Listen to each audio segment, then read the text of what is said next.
श्री कृष्ण कहते हैं कि भरोसा खुद पर रखो तो ताकत बन जाती है और दूसरों पर रखो तो कमजोरी बन जाती है।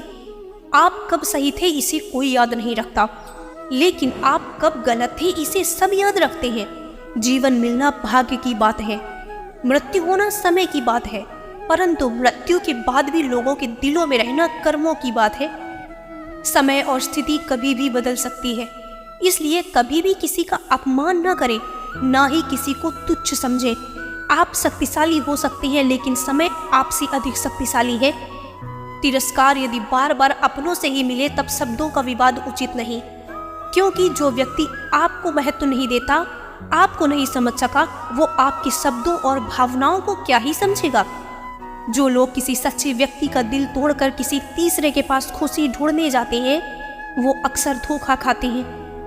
जीवन में जब भी हम खराब दौर से गुजरते हैं, तब मन में यह विचार जरूर आता है कि परमात्मा मेरी परेशानी देखता क्यों नहीं है, मेरी दुख कम क्यों नहीं करता है। पर याद रखना, जब परीक्षा चल रही होती है तो शिक्षक मौन ही रहती है। किसी को बहस से जीतने की बजाय मौन से पराजित करना चाहिए, क्योंकि जो आपके साथ सदा बहस करने के लिए तत्पर रहता है, वो आपके मौन को कभी भी सहन नहीं कर सकेगा। एक बार की बात है, एक कक्षा में गुरुजी अपने सभी छात्रों को समझाना चाहते थे कि प्रकृति सभी को समान अवसर देती है और उस अवसर का इस्तेमाल करके अपना भाग्य खुद बना सकते हैं। इसी बात को ठीक तरह से समझाने के लिए गुरुजी ने 3 कटोरे लिए। पहले कटोरे में एक आलू रखा, दूसरे में अंडा और तीसरे कटोरे में चाय की पत्ती डाल दी। अब तीनों कटोरों में पानी डालकर उनको गैस पर उबालने के लिए रख दिया। सभी छात्र ये सब हैरान होकर देख रहे थे, लेकिन किसी को कुछ समझ नहीं आ रहा था।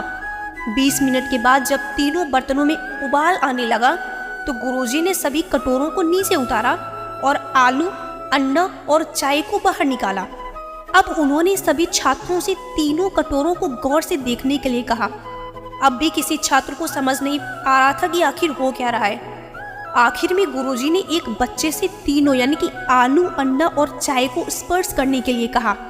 जब छात्र ने आलू को हाथ लगाया तो पाया कि जो आलू पहले काफी कठोर हो गया था, अब पानी में उबलने के बाद काफी मुलायम हो गया है। जब छात्र ने अंडे को उठाया तो देखा जो अंडा पहले बहुत नाजुक था, उबालने के बाद वो कठोर हो गया है। अब बारी थी चाय की। जब छात्र ने चाय के कप को उठाया तो देखा कि चाय की पत्ती ने गर्म पानी के साथ मिलकर अपना रूप बदल लिया था और अब वो चाय बन चुकी थी। अब गुरुजी ने समझाया, हमने 3 अलग अलग चीजों को समान विपत्ति से गुजारा, यानी कि तीनों को समान रूप से पानी में उबाला, लेकिन बाहर आने पर तीनों चीजें एक जैसी नहीं मिली। आलू जो कठोर था वो मुलायम हो गया, अंडा पहले से कठोर हो गया और चाय की पत्ती ने भी अपना रूप बदल लिया।